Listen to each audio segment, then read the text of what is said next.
नमस्कार दोस्तों, मैं प्रवीण कटारिया आप सभी का आपके अपने चैनल में एक बार फिर से स्वागत करता हूं। दोस्तों, आज हम बात करने वाले हैं आरआरबी एनटीपीसी 2024 के बारे में, बहुत ही अच्छी चीजों के बारे में। देखो, जब से आरआरबी एनटीपीसी का फॉर्म आया है और स्टूडेंट ने फॉर्म अप्लाई करना शुरू किया है, तो जब तैयारी करना शुरू करते हैं तो वो बोलते हैं सर जी हमें मोटिवेशन चाहिए, हमें एक ऐसा मोटिवेशन मिल जाए कि जिसके बाद हम तैयारी करते रहे, डिमोटिवेट ना हो, ये ना सोचे कि कम वैकेंसी है, ज्यादा वैकेंसी है, वैकेंसी बढ़ेगी या नहीं बढ़ेगी। हम अपनी तैयारी करते हुए चलें और अपनी एक सीट पक्का कर ले। तो देखिए, आज मैं आपको बहुत अच्छा मोटिवेशन देने वाला हूं, आप फुल मोटिवेट होने वाले हो और एक गाइडेंस भी आपको यहां पर मिलने वाली है। क्यों? क्योंकि इस वीडियो में हम बात करने वाले हैं कि आरआरबी एनटीपीसी में अगर आप सिलेक्शन ले लेते हो तो आपके सिलेक्शन के बाद आपको कौन कौन सी सुख सुविधाएं मिलने वाली है। क्योंकि आदमी को जब भी सुख सुविधाएं मिलती हैं ना, उनके बारे में वो सोचता है, तो उससे बड़ा मोटिवेशन उसके लिए कुछ नहीं हो सकता। और साथ में यहां पर पैसे की भी बात कर लेंगे, क्योंकि वो भी आज के टाइम पे सबसे बड़ी सुख सुविधा है। ठीक है, इसके बाद मैं बता रहा हूं, आप है ना आज से ही पढ़ना शुरू कर दोगे। जो बोल रहे हैं ना मोटिवेशन नहीं मिल रहा, पढ़ने का मन नहीं कर रहा, इस वीडियो को देख लो, उसके बाद है आपको बिल्कुल पढ़ने का मन करेगा, चाहे लड़का हो या लड़की हो। ठीक है, और लड़कियों के लिए भी यहां पर स्पेशल बहुत सारी चीजें, सुख सुविधाएं मिलती हैं। चलो बिना देरी के शुरुआत करते हैं। सबसे पहले हम बात कर लेते हैं आपके पास की। देखो, रेलवे में जब आपकी जॉब लग जाती है उस समय आपका पास बन जाता है और एक पीटीओ बनता है। आप इस पास का इस्तेमाल कर सकते हो। देखो, वैसे तो एक पास और 3 पीटीओ या 4 पीटीओ आपको मिलते हैं। ठीक है, 5 साल की आपकी सर्विस हो जाती है, उसके बाद 3 पास और 4 पीटीओ आपको मिलते हैं। पीटीओ का मतलब है कि जो भी आपको किराया होगा उसका 1/3 ही आपको देना होता है। ठीक है, और पास का मतलब तो आप समझते हो कि आप कहीं से भी कहीं घूम सकते हो। इसका मतलब क्या हुआ कि आपको कहीं घूमने जाना है, आपको दिल्ली से बंबई जाना है या दिल्ली से आपको कहीं पर भी जाना है, भाई आपकी मर्जी है, जहां पर आपकी ड्यूटी है उससे आपको दूसरी जगह जाना है, तो उसके लिए आपका कुछ भी लगने वाला नहीं है। लेकिन मैं रियलिटी आपको बताता हूं, चाहे आप एनटीपीसी की जॉब लो या आप ग्रुप डी की भी जॉब लेते हो ना, ग्रुप डी की भी, क्योंकि भाई सारे के सारे है ना वो रेलवे के इंप्लॉय होते हैं। चेक करने वाला टीटी होता है, वो भी रेलवे का इंप्लॉय होता है। तो सिर्फ एक बात चलती है, और आपने देखा भी होगा, सुना भी होगा, आपको पता भी होगा, वो सब एक बात बोलते हैं, क्या है? स्टाफ है। ठीक है, क्या बोलते हैं? स्टाफ है। तो ग्रुप डी वाले भी जाते हैं, एनटीपीसी वाले तो फिर जाएंगे ही जाएंगे। तो बात समझ रहे हो? तो ये चीज आपको है, तो इसका मतलब है कि आप बिल्कुल फ्री घूम सकते हो कहीं पर भी। बात समझ में आ गई है? हाँ, जो ये पीटीओ और ये आपका जो पास मिलता है, ये आपका एसी वाला भी मिलता है। ठीक है, आप एसी में कहीं पर भी घूम सकते हो। बाकी जो मैंने आपको बताया कि जो स्टाफ के नाम से आप चल रहे हो, जर्नल डिब्बे में कहीं पर जा सकते हो। बात समझ में आ गई? तो इसका मतलब है कि हर साल आपको घूमने का मौका मिलता है। जब आपकी 5 साल की हो जाती है उसके बाद 3 बार आप आराम से घूम के आ सकते हो। ठीक है, फुल एसी में आराम से बैठ के जाओ और आराम से अपने सफर को एंजॉय करो अपनी फैमिली के साथ। तो समझ में आ गया? पहली चीज तो ये होगी, फ्री कहीं पर भी आओ जाओ। ठीक है, आपका भी बन जाता है और घर वालों का भी आपका पास बन जाता है। ठीक है, चलो अब बात करते हैं दूसरी चीज के ऊपर, जो आज के समय में सबसे बड़ी समस्या है। क्योंकि आप सभी जानते हो कि कोई भी बीमारी है, कभी भी आ सकती है। आज के समय में किसी का कुछ नहीं पता होता कि कौन सी बीमारी कब आ जाए। तो आपको मेडिकल फैसिलिटीज मिलती हैं। ये जो मेडिकल फैसिलिटीज होती हैं, ये आपके पूरे परिवार के लिए होती हैं। जैसे आपके लिए हो गया, आपकी पत्नी के लिए हो गया, आपके बच्चों के लिए हो गया, आपके माता पिता के लिए हो गया। तो ये फैसिलिटीज हैं आपके पूरे परिवार को मिलती हैं। देखो, इसका फायदा वैसे तो छोटी मोटी बीमारी में तो कोई उठाता नहीं है, वरना उठाना चाहो तो वो भी उठा सकते हो कि जुकाम बुखार हो गया तो कोई जाता नहीं है। ठीक है, रेलवे हॉस्पिटल बने हुए हैं, अगर जैसे बड़ी समस्याएं होती हैं तो वो जाते हैं और वो आपको बिल्कुल फ्री होता है। तो मेडिकल फैसिलिटीज मिलती हैं आपके पूरे परिवार को। ठीक है, जैसा कि मैंने आपको बताया। ठीक है, चाहे उसमें कितना भी चार्ज लगे, वो सब कुछ यहां पर लगने वाला है। अब कुछ स्टूडेंट ऐसे सोच रहे होंगे कि कुछ ऐसी भी बीमारियां होती है ना जिनका हो सकता है कि रेलवे हॉस्पिटल में इलाज ना हो, तो आपको दूसरी हॉस्पिटल में रेफर कर दिया जाता है जिस हॉस्पिटल में उसका इलाज हो रहा होता है, और वो भी रेलवे के द्वारा ही करवाया जाता है। तो बात समझ गए। आप बोलोगे सर जी हम नेगेटिव सोच के क्यों चले? भाई एक फैसिलिटीज मिल रही है, ठीक है, और कभी किसी नहीं पता, ठीक है, और माता पिता बुजुर्ग होते हैं, बुढ़ापे में बहुत सारी समस्याएं आने लग जाती हैं, तो वो सारी आप यहां पर करवा सकते हो, इसमें कोई भी आपका पैसा नहीं लगने वाला। तो ये सुविधा आपके पूरे परिवार के लिए मिलने वाली है। बताओ कितनी है, कितनी अच्छी चीज है ना। रेलवे में पहले नौकरी लेनी होगी, लेकिन इस बात को ध्यान रख लेना, एनटीपीसी में आपको जॉब लेनी होगी, या आप ग्रुप डी में लोगे तो भी आपका काम चल जाएगा, लेकिन आपको जॉब जरूर लेनी है। यहां पर हम एनटीपीसी की बात कर रहे हैं। अब बात करते हैं सैलरी की। देखो सैलरी के बारे में मैं आपको पहले ही बता चुका हूं कि कितनी आपकी सैलरी मिलती है। बहुत अच्छी आपकी सैलरी मिलती है, हर पोस्ट पे अलग अलग सैलरी है, लेकिन साल में 2 बार आपको इंक्रीमेंट मिलता है, एक तो जनवरी में और एक आपको मिलता है जुलाई में, और ये हर बार 3% का इंक्रीमेंट होता है। कभी कभी इसको बढ़ा भी दिया जाता है, कम भी हो जाता है, लेकिन ये अभी आसपास कितना रहता है, 3% के आसपास रहता है।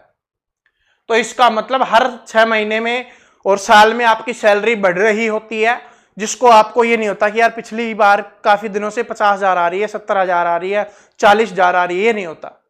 हर साल है थोड़ी थोड़ी बढ़ती हुई जाती है, तो उससे आपको ये लगता रहता है कि हाँ थोड़ा पुराना हो रहे हैं, ठीक है, एक्सपीरियंस आ रहा है रेलवे में काम करते हुए, तो रेलवे हमें इंक्रीमेंट भी दे रहा है, हमारी सैलरी को बढ़ा रहा है, ठीक है। तो सैलरी है वो आपकी बढ़ती रहती है। इसके अलावा डीए तो आपको मिलता ही है। डीए तो आपको पता ही होगा कि 38 से 42% तक है, ये 38% पहले था, अभी लगभग इसको 42% तक कर दिया गया है, तो ये भी है, ठीक है। लेकिन मेन ये था जिससे आपको पता चल जाए, क्योंकि ये तो स्टार्टिंग में ही आपको पता चल जाता है, सैलरी के साथ आने लग जाता है, फिर इंक्रीमेंट है वो आपको 3% है, वो बढ़ता आपका रहता है, ठीक है। तो इसका मतलब सैलरी रुकती नहीं है कि स्टार्टिंग में एक बार मिलना शुरू हो गई उतनी रुक जाएगी, नहीं, ये बढ़ती रहती है, आपकी बढ़ती रहती है। अब आगे चौथी सुविधा आपको क्या मिलती है।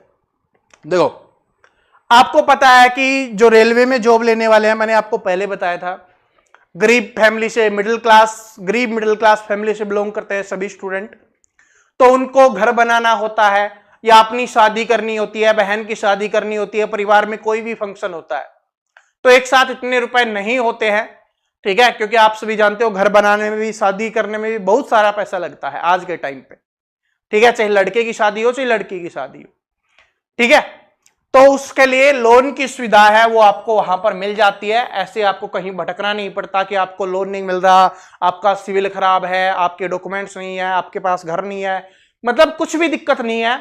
आपको यहां पर जो रेलवे का बैंक होता है उसके द्वारा आराम से लोन मिल जाता है, और बाहर जो आप पर्सनल लोन लेते हो वो 8% से लेकर लगभग 12% तक मिलता है, और कुछ बैंक में तो हो सकता है इससे भी ज्यादा भी मिले, ठीक है, वो सिविल स्कोर वगैरह के ऊपर डिपेंड करता है।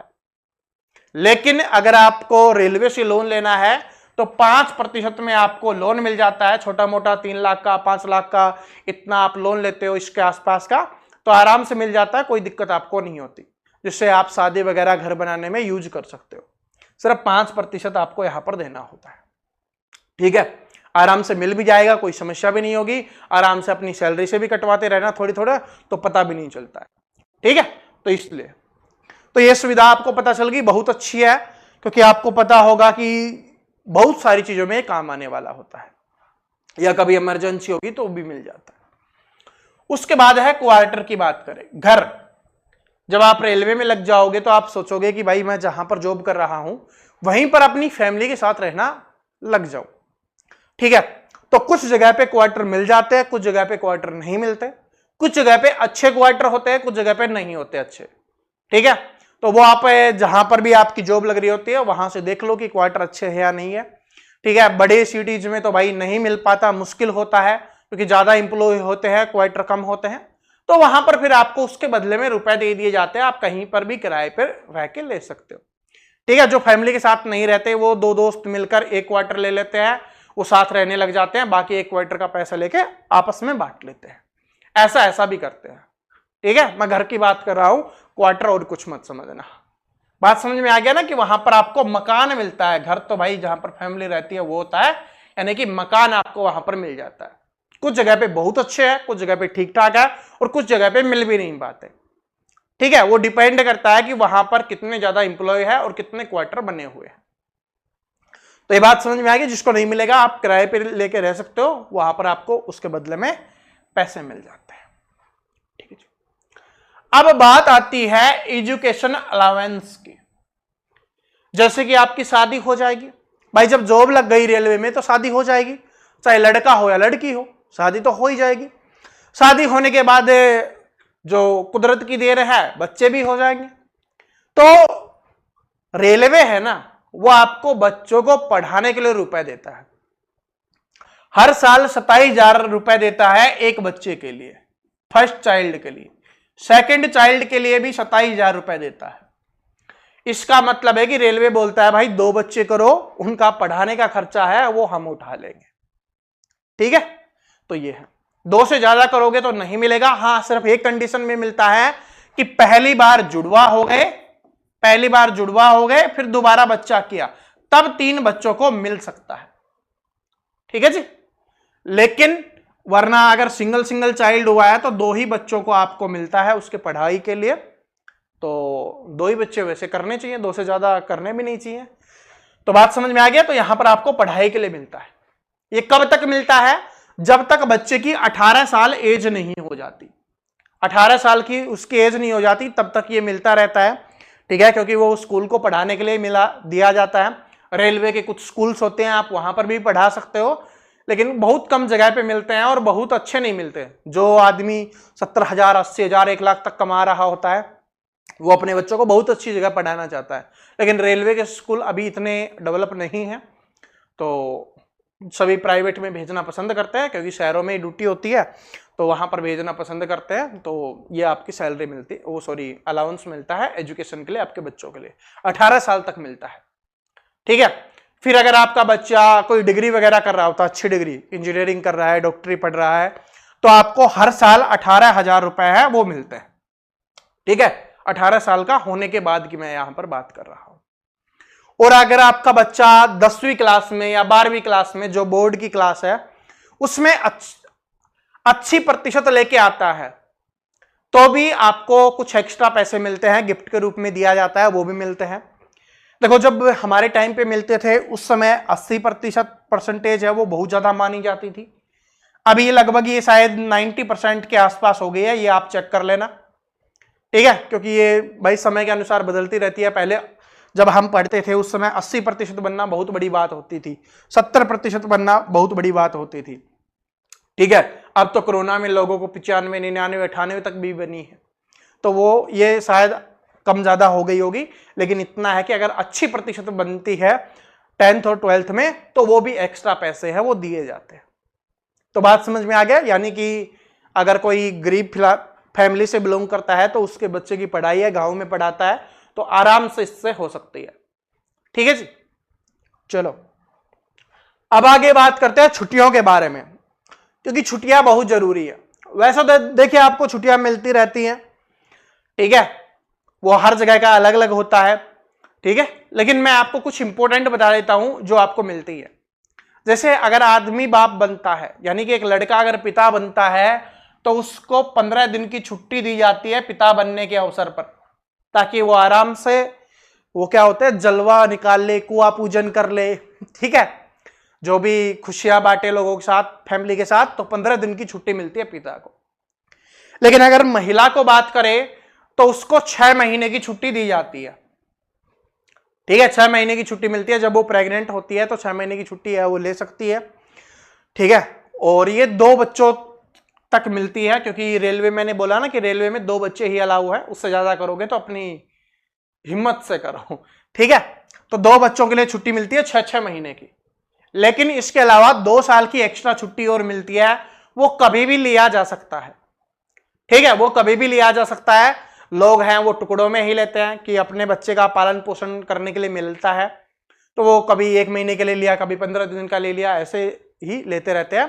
ठीक है, 2 साल की, यानी कि आप देख लो 365 गुना 2 कर लो, इतने दिन की छुट्टी आपको और एक्स्ट्रा मिलती है। और 6-6 महीने की जो मैटरनिटी लीव होती है वो यहां पर मिलती है। हाँ, लड़कों को यहां पर थोड़ी नाराजगी होगी, ठीक है, उनको सिर्फ पैटर्निटी लीव है वो 15 दिन की मिलती है, ठीक है भाई। तो समझ में आ गया, ये छुट्टियां भी आपको मिलती हैं, बाकी तो आपको पता ही होगा। उसके बाद बोनस की बात करते हैं। जैसे अभी दिवाली आने वाली है, ठीक है, दिवाली तक आपकी जॉब तो नहीं लगेगी, अगली दिवाली तक आपकी जॉब लग जाएगी, तो दिवाली पर बोनस दिया जाता है, ठीक है। कुछ ऐसी पोस्ट है जिन पे वो नहीं मिलता है, ठीक है, मैं पूरे रेलवे की ही बात कर रहा हूं, लेकिन आपको मिलेगा। और ये कितना होता है, 17,000 प्लस होता है, 17,000 प्लस बोनस होता है कि खूब दिवाली एंजॉय करो, फैमिली को बहुत सारे गिफ्ट दिलाओ, मिठाइयां खाओ, मिठाइयां बांटो, ठीक है, दीपक जलाओ और खूब एंजॉय करो दिवाली को। तो दिवाली के अवसर पर आपको ये 17,000 प्लस का बोनस है वो दिया जाता है। तो आप ये नहीं सोचते कि मिठाई लेके आए नहीं लेके आए, ठीक है, कम लेके आए, नए कपड़े खरीदे या ना खरीदे, तो रेलवे बोलता है कि हम आपको पैसे देंगे, आप खुद भी खरीदो और आपके पूरे फैमिली के लिए भी खरीदो। तो ये बोनस के रूप में आपको ये भी दिया जाता है। तो बात समझ में आ रहा है? अरे जब बोनस आपको मिल रहा है, सैलरी आपको मिल रही है, सैलरी बढ़ती हुई जा रही है, मेडिकल की कोई समस्या नहीं है, छुट्टियां भी अच्छी खासी मिलती हैं, ठीक है, जब जरूरी होता है तब छुट्टियां मिल जाती हैं, तो ये सारी चीजें अगर आपको मिल रही हैं, लोन की आवश्यकता होती है तो लोन भी मिल जाता है, ठीक है। अगर मैं पढ़ाई की बात करूं, ठीक है, आप स्टूडेंट सोचते हैं कि सर जी अगर मान लो रेलवे ग्रुप डी में लग गया या एनटीपीसी में मेरी जॉब लगी तो आगे पढ़ सकता हूं, बिल्कुल पढ़ सकते हो, लेकिन खुद को पढ़ना पड़ेगा। जो ड्यूटी टाइम होता है उसके बाद जितना भी समय मिलता है उसमें आप पढ़ सकते हो, रेलवे के द्वारा यहां पर टाइम आपको नहीं दिया जाएगा, आपको टाइम खुद निकालना पड़ेगा। हाँ, रेलवे के लिए टाइम आपको दिया जा सकता है, कुछ कंडीशंस हैं कि आपकी कोई बड़ी डिग्री है वो पेंडिंग में है, ठीक है, तो आप उसको कंप्लीट कर सकते हो, या आपको आगे पढ़ना है, जैसे कोई डॉक्टर है, ठीक है, उसकी यूजी हो चुकी है, उसको पीजी करनी है तो वो आराम से कर सकता है। तो ये सारी चीजें हैं वो मिलते हैं, लेकिन आपको स्टडी के लिए टाइम नहीं मिलेगा, आपको खुद ही निकालना पड़ेगा। आपकी छुट्टियों में पढ़िए, जो आपका 8 घंटे 10 घंटे का जो टाइम होगा वो हर जगह का अलग अलग होता है, कितना भी होता है। उसके बाद जो समय बचता है, आप फोन चलाने की बजाय आप पढ़ना प्रीफर कीजिए, तो आप आगे भी तैयारी कर सकते हो, ठीक है जी। तो ये सारी सुविधाएं हैं वो आपको मिलती है। उम्मीद करता हूं अब आपको बहुत ज्यादा मोटिवेशन मिल गया होगा, और रेलवे की तैयारी करना चाहते हो तो चैनल को सब्सक्राइब करके बेल आइकन को जरूर प्रेस कर लेना, ठीक है। अपने सभी दोस्तों के साथ शेयर कर देना ताकि उनको भी मोटिवेशन मिल सके, और जिसको आप तैयारी करवाना चाहते हो उसके साथ इस वीडियो को जरूर शेयर करना, उसको बता देना कि भाई इतनी सुविधाएं मिलती हैं, अब भी अगर तेरे को मोटिवेशन नहीं मिल रहा फिर कभी मोटिवेशन मिलेगा भी नहीं, ठीक है। इतनी सारी सुविधाएं मिल रही हैं, सब कुछ मिल रहा है, तो अब तैयारी करने का बहुत अच्छा मौका है। लाइक जिसने नहीं किया कर देना, कोई भी डाउट हो, कुछ भी पूछना हो आप कमेंट करके पूछ सकते हो। मिलते हैं नेक्स्ट वीडियो में, तब तक हंसते रहिए, मुस्कुराते रहिए, पढ़ते रहिए। Thank you so much, all the best.